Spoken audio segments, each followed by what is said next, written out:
नमस्कार दोस्तों, एक बार फिर से स्वागत है आप सभी का चीज़ विजन एकेडमी पर। तो दोस्तों, आज की वीडियो हम लोग देखने वाले हैं महत्वपूर्ण राष्ट्रीय एवं अंतर्राष्ट्रीय समसामयिकी। तो देखिए दोस्तों, ये बहुत ज़्यादा इंपॉर्टेंट रहेगा। पार्ट 1 हमने देख चुका है और ये वार्षिकी है दोस्तों। आज हम देखेंगे ये पार्ट 2 मतलब भाग 2, और ये आपके ऑल कॉम्पिटिटिव एग्जाम, आप कोई भी कॉम्पिटिटिव एग्जाम की तैयारी कर रहे हैं तो आपके लिए इम्पॉर्टेंट रहेगा। साथ ही साथ दोस्तों, अभी देखें तो जो सीजी में हैंडपम्प टेक्नीशियन और सहकारी बैंक परीक्षा का जो एग्ज़ाम होना है उसके लिए बहुत ज़्यादा इंपॉर्टेंट होगा। खास करके सीजी व्यापम और सीजी पीएससी में जो क्वेश्चन पूछा जाता है उसके लिए बहुत ज़्यादा इंपॉर्टेंट रहेगा। तो सीजी पीएससी और व्यापम की तैयारी करने वाले स्टूडेंट जरूर देखें। ये राष्ट्रीय और अंतर्राष्ट्रीय समसामयिकी पार्ट 2 है। इससे पहले पार्ट 1 हमने निकाल चुका है। पार्ट 1 आपने नहीं देखा है तो ज़रूर देख लीजिएगा। 1 क्वेश्चन, 2 क्वेश्चन, 3 क्वेश्चन पूछे ही जाएंगे और जिस पैटर्न पे क्वेश्चन पूछा जा रहा है उसी पैटर्न पे क्वेश्चन प्रैक्टिस करेंगे। तो चलिए दोस्तों, जो हैंडपम्प टेक्नीशियन और सहकारी बैंक परीक्षा की तैयारी कर रहे हैं वो हमारे चैनल में पहली बार जुड़े होंगे तो सब्सक्राइब करके बेल आइकन जरूर प्रेस कर लीजिएगा। आपको लगातार जो है प्रैक्टिस सेट प्रोवाइड होता है हमारे चैनल के माध्यम से। तो चलिए दोस्तों, पहला क्वेश्चन करेंगे। दूसरी बात यह है कि अगर पीडीएफ चाहते हैं, ये भी देखिए, जो भी बात बोला जाता है ध्यान से जरूर सुने आप। पीडीएफ जो है आप जीएस विजन एकेडमी सर्च कर लेंगे टेलीग्राम, और टेलीग्राम का लिंक मैंने डिस्क्रिप्शन के नीचे दे दिया है। तो टेलीग्राम जरूर ज्वाइन कर लीजिएगा क्योंकि वहाँ आपको प्रोवाइड हो जाएगा इसका पीडीएफ, और उसमें जो है रोज़ का करंट अफेयर का 2 क्वेश्चन, सामान्य ज्ञान से संबंधित क्वेश्चन आपको मिलते हैं, तो उसे आप जरूर करिएगा। चलिए, पहला क्वेश्चन क्या है? चंद्रयान 3 मिशन को किस स्थान से छोड़ा गया? तो आप देख सकते हैं दोस्तों, ये बहुत ज़्यादा इंपॉर्टेंट है क्योंकि अभी करंट की जानकारी है। ये श्री हरिकोटा सतीश धवन अंतरिक्ष केंद्र, उड़ीसा, बालासोर, चांदीपुर, कोई नहीं। तो करेक्ट जो आंसर होगा, चंद्रयान जो 3 मिशन है दोस्तों, इसे श्री हरिकोटा सतीश धवन अंतरिक्ष केंद्र से छोड़ा गया। और इसका डेट याद रखना है आपको। ये चंद्रयान 3 14 जुलाई 2023 को छोड़ा गया क्योंकि डेट भी पूछा जा सकता है। इसमें 2 महत्वपूर्ण चीज़ें हैं दोस्तों जिसे हम ज़्यादा ध्यान नहीं देते और एग्जाम में क्वेश्चन लगभग वही पूछा जाता है। तो इसमें लैंडर का नाम विक्रम था, ये ध्यान रखिएगा, और रोवर का नाम प्रज्ञान। अगर भारत लैंडिंग में सफल हो जाता है तो विश्व का चौथा देश बन जाएगा और विश्व का दक्षिणी ध्रुव पर सफल हो चुका है। दक्षिणी ध्रुव पर कौन सा देश बन गया छोड़ने वाला ये चंद्रयान? तो ये चौथा देश बन गया है अपना देश भारत। वर्तमान में ये चौथा देश बन गया है। तो ध्यान रखिएगा कौन से क्रम का? चौथा देश। ये भी आपको याद रखना है, चौथा क्रम का, और ये डेट याद रखना है 14 जुलाई 2023। कभी कभी क्वेश्चन इस तरह से पूछा जाता है कि चंद्रयान फर्स्ट कब छोड़ा गया था? तो 22 अक्टूबर 2008 को छोड़ा गया था। ये भी सतीश धवन अंतरिक्ष केंद्र से ही छोड़ा गया। तो ये ध्यान रखिएगा, तीनों यही इसी केंद्र से छोड़ा गया है। तो किस केंद्र से छोड़ा गया है वह भी आपका इंपॉर्टेंट होता है एग्जाम के दृष्टिकोण से। आगे देखते हैं दोस्तों, यहाँ पर 25वां एशियाई एथलेटिक्स चैंपियनशिप 2023 में भारत किस स्थान पर है? तो देखिए, 25वां ये क्रम को पूछा जाता है, तो ये बहुत ज़्यादा इंपॉर्टेंट है। एशियाई एथलेटिक्स चैंपियनशिप 2023 में हुआ है और ये किस क्रम का है? तो 25वां, ये जरूर ध्यान रखिएगा। तो पहला, दूसरा, तीसरा और चौथा। तो अपना देश भारत जो है ये जो है किस क्रम पर है? तो इसका जो करेक्ट आंसर होगा तीसरा क्रम पर। कौन सा क्रम पर? तीसरा क्रम पर। 25वां एशियाई एथलेटिक्स चैंपियनशिप में भारत किस स्थान पर है? सन नहीं लिखा होता है एग्जाम में, तो आपको ध्यान रखना है ये 2023 में आयोजित हुआ था। और किस क्रम का था? 25वां, जिसमें भारत तीसरा स्थान पर। किस स्थान पर रहा? तीसरा स्थान पर। अब देखिए, इससे और क्या इंपॉर्टेंट क्वेश्चन बन सकते हैं? तो 25वां एशियाई एथलेटिक्स चैंपियनशिप में पहले स्थान पर कौन था? तो जापान था। और दूसरे स्थान पर कौन रहा? तो चीन। ये ध्यान रखिएगा। और इसका जो आयोजन है ये 12 से 16 जुलाई 2023 को, तो ये डेट नहीं पूछा जाएगा, आपको जानकारी के लिए बता रहा हूँ। ये जगह जरूर पूछेगा। तो थाईलैंड के बैंकॉक में आयोजित हुआ था। तो ये दोनों याद रखिए, किस जगह में? थाईलैंड के बैंकॉक में। तो ये ज़्यादा इंपॉर्टेंट है। चलिए नेक्स्ट क्वेश्चन की ओर बढ़ते हैं दोस्तों। नेक्स्ट क्वेश्चन है आपका, यहाँ आप देख सकते हैं, नेक्स्ट क्वेश्चन है आपका 5वां बाघ गणना रिपोर्ट 2022 के अनुसार भारत में बाघों की संख्या कितनी है? और बाघ रिपोर्ट गणना किसके अनुसार पूछ रहा है? 2022 के अनुसार। तो कितना है? तो यहाँ पर देखिए 2967, 3167, 2100, 1879। तो यहाँ पे बाघों की गणना रिपोर्ट के अनुसार 2022 में भारत में जो है बाघों की जो संख्या है ये 3167 है। तो बी यहाँ करेक्ट आंसर होगा, 3167। ध्यान रखिएगा, देश में बाघों की गणना राष्ट्रीय बाघ संरक्षण प्राधिकरण द्वारा की जाती है। तो ये भी क्वेश्चन आपसे बन सकते हैं आपका एग्जाम में। और यह गणना प्रत्येक 4 साल में होता है। कितने साल में होता है? 4 साल में।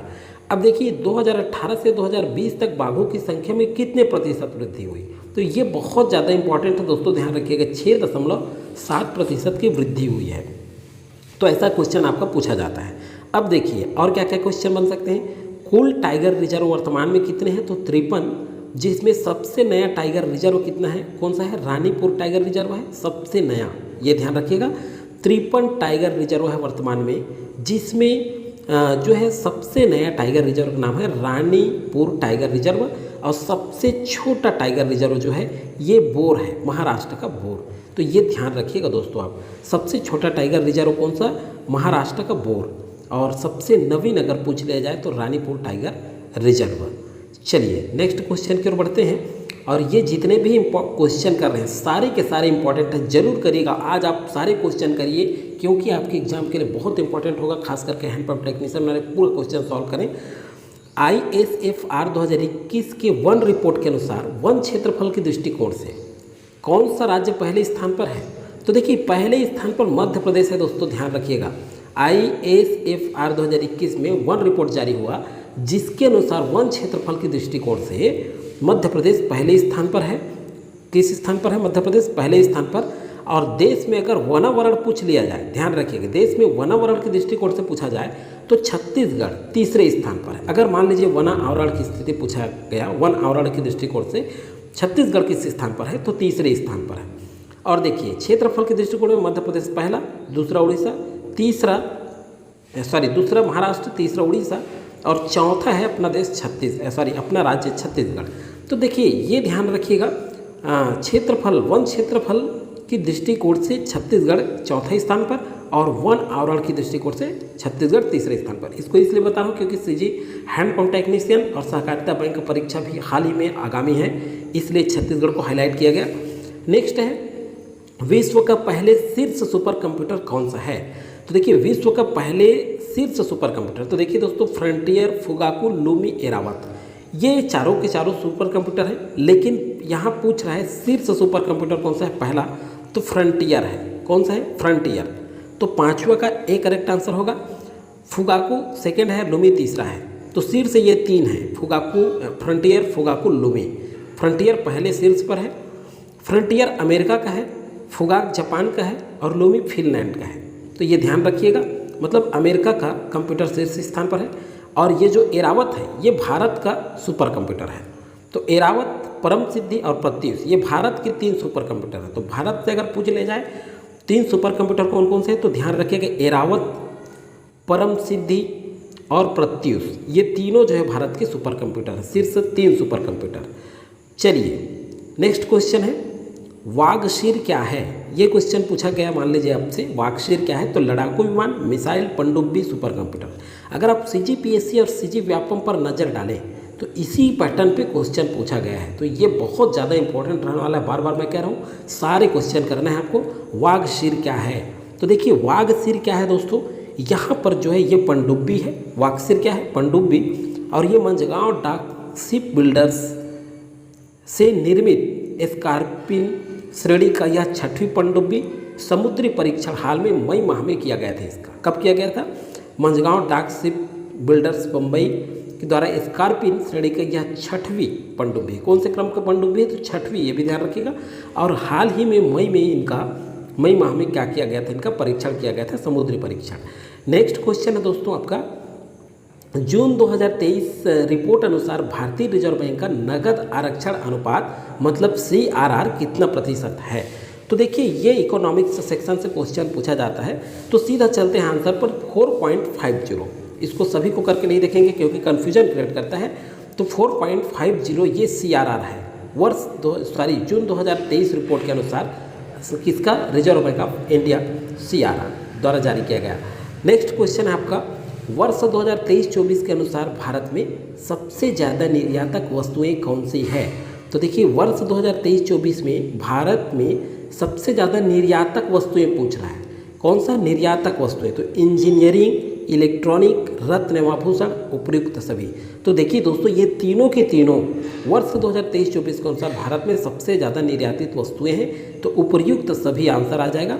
भारत में सबसे ज़्यादा आयातित वस्तु मान लीजिए पूछ ले जाए आपसे 2017-18 के अनुसार, तो पेट्रोलियम, तेल संबंधित उत्पाद, पूंजीगत वस्तुएं में मशीनरी और परिवहन से संबंधित मशीनरी आएगा, रत्न एवं आभूषण, रसायन और इलेक्ट्रॉनिक, ये जो है क्या है सबसे ज़्यादा आयातित है।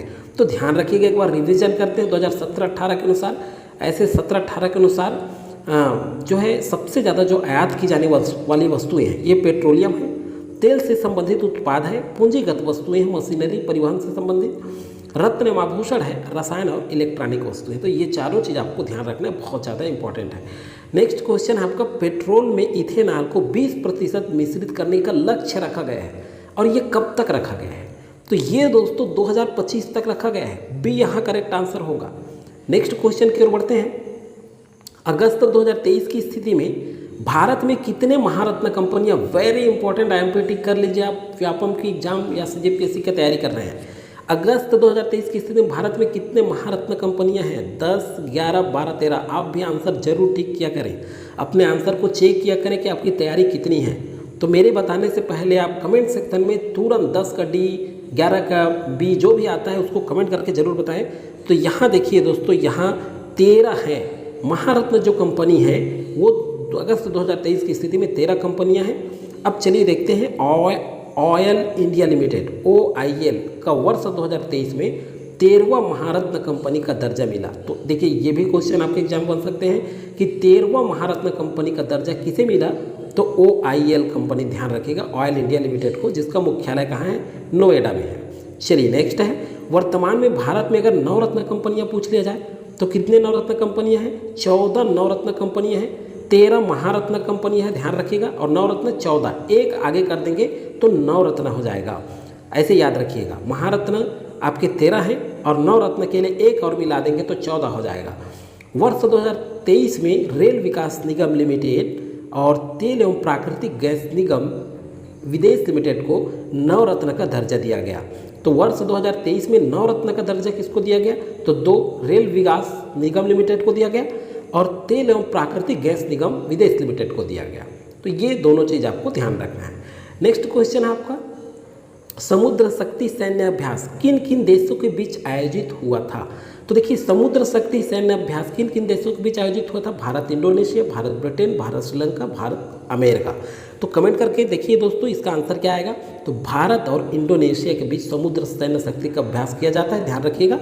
और भारत और अमेरिका के बीच जो होता है ये कोप इंडिया के नाम से जाना जाता है, और भारत ब्रिटेन के साथ कोंकण EX, ये भी ध्यान रखिएगा। चलिए नेक्स्ट क्वेश्चन की ओर बढ़ते हैं। सूडान में चल रहे गृह युद्ध से भारतीयों को निकालने के लिए भारत सरकार द्वारा कौन सा ऑपरेशन चलाया गया था? ऑपरेशन करुणा, ऑपरेशन गंगा, ऑपरेशन अमानत, ऑपरेशन कावेरी। तो देखिए, सूडान में गृह युद्ध चल रहा था जिसमें भारतीय लोग फंसे हुए थे और भारतीयों को निकालने के लिए भारत सरकार ने ऑपरेशन कावेरी अभियान चलाया था। ऑपरेशन, कौन सा ऑपरेशन चलाया था? कावेरी ऑपरेशन। अब देखिए, रूस और यूक्रेन में युद्ध हो रहा था, उसमें भारतीयों को निकालने के लिए भारत सरकार द्वारा ऑपरेशन गंगा चलाया गया था रूस यूक्रेन के लिए, ध्यान रखिएगा। रूस और यूक्रेन में जो युद्ध चल रहा था उससे भारत सरकार भारतीयों को निकालने के लिए ऑपरेशन गंगा चलाया। ऑपरेशन करुणा म्यांमार में चक्रवात के लिए, ये ध्यान रखिएगा, बहुत इंपॉर्टेंट है, इससे क्वेश्चन बनता है। ऑपरेशन गरुड़ किसके लिए चलाया गया? तो अवैध जो है मादक पदार्थ है उसकी जो तस्करी होती थी उसको रोकने के लिए, मादक पदार्थों की तस्करी रोकने के लिए गरुड़ चलाया गया। और ऑपरेशन करुणा म्यांमार में चक्रवात के लिए चलाया गया है। तो ध्यान रखिएगा, याद रखिएगा, बहुत इंपॉर्टेंट है ये सारे के सारे क्वेश्चन। नेक्स्ट क्वेश्चन आपका, COP28 जलवायु परिवर्तन सम्मेलन 2023 का आयोजन किस स्थान पर हुआ? दुबई, जापान, थाईलैंड, रूस। कमेंट करके बताइए दोस्तों कौन सा आंसर आएगा आपका। तो COP28 जलवायु परिवर्तन सम्मेलन 2023 का आयोजन जो है दुबई में हुआ। कहाँ हुआ? दुबई में। तो बहुत ज़्यादा इंपॉर्टेंट है सारे के सारे क्वेश्चन, आप पूरा करिएगा। और भाग 1 भी निकल चुका है हमारा प्ले लिस्ट में, हैंड पंप टेक्नीशियन और सहकारिता भर्ती परीक्षा 2023 करके प्ले लिस्ट बना दी वीडियो का अलग से, उसमें जा करके पार्ट 1 आपने नहीं देखा है तो जरूर देखिएगा। अगर आप सहकारिता बैंक, हैंडपम्प टेक्नीशियन या कोई भी कॉम्पिटिटिव एग्जाम की तैयारी कर रहे हैं, सारे कॉम्पिटिटिव एग्जाम के लिए इंपॉर्टेंट होगा। तो 30 नवंबर से 12 दिसंबर तक जो है COP28 जलवायु परिवर्तन सम्मेलन दुबई, संयुक्त अरब अमीरात के दुबई में आयोजित हुआ। और 2 से 3 मई 2023 को जलवायु परिवर्तन पर संवाद बर्लिन में आयोजित किया गया। ध्यान रखिएगा 2 से 3 मई बर्लिन में हुआ और जिसकी मेजबानी जर्मनी और संयुक्त अरब अमीरात द्वारा किया गया। तो देखिए 2 से 3 मई परीक्षा में ऐसा नहीं पूछा जाता। ऑप्शन ध्यान दीजिएगा, अगर दुबई नहीं है, क्या है आपको बर्लिन दिया है, संवाद बर्लिन में आयोजित किया गया तो बर्लिन होगा, और अगर दुबई दिया है तो दुबई आएगा। ध्यान रखिएगा। और एक क्वेश्चन बन सकता है कि बर्लिन में जब आयोजित हुआ तो मेजबानी किसने किया, तो जर्मनी ने किया, ये ध्यान रखिएगा, और संयुक्त अरब अमीरात, ये दोनों के द्वारा की गई। नेक्स्ट क्वेश्चन है दोस्तों, G20 शिखर सम्मेलन 2023 की अध्यक्षता किस देश द्वारा किया गया। 2023 का G20 शिखर सम्मेलन 2023 का जो अध्यक्षता है ये किस देश द्वारा किया गया, तो इंडोनेशिया, जापान, भारत और दक्षिण अफ्रीका। कमेंट करिए दोस्तों कौन सा आंसर आपका 14C। मेरे आंसर बताने से पहले आप अपना चेक जरूर करें, कमेंट सेक्शन में तुरंत कमेंट किया करें। ये भारत ने इसका अध्यक्षता किया है, ध्यान रखिएगा, G20 शिखर सम्मेलन 2023 का। अब देखिए कुछ प्रमुख 2023 में सम्मेलन हुआ है जिसका अध्यक्षता कौन कौन सा देश किए हैं उसे हम आगे देखेंगे। तो चलिए, संघाई सहयोग संगठन 2023 की अध्यक्षता भारत ने किया, ये भी ध्यान रखिएगा। संघाई सहयोग संगठन 2023 इसका अध्यक्षता किसने किया, भारत ने किया। G7 शिखर सम्मेलन 2023 का अध्यक्षता भी भारत ने ही किया। G7 और संघाई सहयोग संगठन 2023 दोनों का अध्यक्षता भारत। आसियान शिखर सम्मेलन का अध्यक्षता 2023 इंडोनेशिया द्वारा किया गया, ध्यान रखिएगा। क्वाड शिखर सम्मेलन की अध्यक्षता जापान 2023 का। ब्रिक्स शिखर सम्मेलन की अध्यक्षता दक्षिण अफ्रीका, ये सब अध्यक्षता करेंगे। तो कुछ प्रमुख जो है सम्मेलन है जिसका अध्यक्षता इन देशों द्वारा किया गया। नेक्स्ट क्वेश्चन है आपका, 15वें वित्त आयोग के अध्यक्ष कौन है। नंद किशोर सिंह, रावित कौर, राजीव कुमार, डॉक्टर मनोज सोनी। तो देखिए 15वें वित्त आयोग का अध्यक्ष पूछ रहा है, सन नहीं कह रहा है, ध्यान रखिएगा। और ऐसे ही क्वेश्चन पूछा जाता है और ऐसे ही पूछा जाएगा किसी भी एग्जाम को लेकर के, चाहे वो रेलवे का हो, SSC हो, व्यापम हो या CGPSC हो। 15वें वित्त आयोग का अध्यक्ष बहुत ज़्यादा इंपॉर्टेंट है दोस्तों, मेरे तरफ से MP टिक कर लीजिए। आज सारे क्वेश्चन जितने 15 क्वेश्चन किए बहुत इंपॉर्टेंट है। तो इसका सही आंसर क्या होगा, चलिए आंसर टिक करिए। नंद किशोर सिंह ये 15वें वित्त आयोग के अध्यक्ष हैं। और अब और देख लेते हैं इंपॉर्टेंट, 25वां चुनाव आयुक्त कौन है, 25वां, तो राजीव कुमार है, ये ध्यान रखिएगा, बहुत इंपॉर्टेंट है। ये जो करने वाले हैं अभी क्रम, इसे आप अच्छे से कॉपी में नोट डाउन करते चलें। 25वां जो चुनाव आयुक्त है दोस्तों ये है भारत का देख रहे हैं राजीव कुमार। और 11वां मुख्य चुनाव आयुक्त भारत का यशवर्धन कुमार सिंह है। 11वां मुख्य चुनाव आयुक्त 14वां नियंत्रक एवं महालेखा परीक्षक कौन है, तो गिरीश चंद्र मुर्मू है, ये ध्यान रखिएगा, गिरीश चंद्र है। आगे जो है देखते हैं दोस्तों, 9वें राष्ट्रीय महिला आयोग के अध्यक्ष कौन है, तो रेखा शर्मा है। कौन, 9वें राष्ट्रीय महिला आयोग का। 15वां जो है राष्ट्रपति कौन है, तो द्रौपदी मुर्मू किस क्रम के हैं, तो 15वां में। और 14वां उपराष्ट्रपति, ये ज़्यादा इंपॉर्टेंट है, तो 14वां उपराष्ट्रपति जो है जगदीप धनखड़ है। 15वां प्रधानमंत्री नरेंद्र मोदी हैं। और 50वां देश का मुख्य न्यायाधीश DY चंद्रचूड़ हैं। तो ये बहुत ज़्यादा इंपॉर्टेंट है। 50वां क्रम के मुख्य न्यायाधीश हैं देश के सर्वोच्च न्यायालय के, कौन, DY चंद्रचूड़। और ये एग्जाम में पूछा जाता है। तो जितना हमने क्रम यहाँ पर देखा है ये सारे आप जो है नोट डाउन कर सकते हैं, स्क्रीनशॉट भी ले सकते हैं। तो आज के इस वीडियो में इतना इंपॉर्टेंट क्वेश्चन देखा गया। पार्ट 3 भी आएगा आपका एग्जाम से जस्ट पहले, तो ये सारे क्वेश्चन आप जरूर करिएगा। तो दोस्तों उम्मीद है कि आपके एग्जाम में बहुत काम आएगा ये करंट अफेयर्स, और आप अच्छे से जाइए। शुभकामनाएं आप सभी को एग्जाम के लिए। मिलेंगे नेक्स्ट वीडियो में नए प्रैक्टिस के साथ, तब तक के लिए थैंक यू, जय हिंद।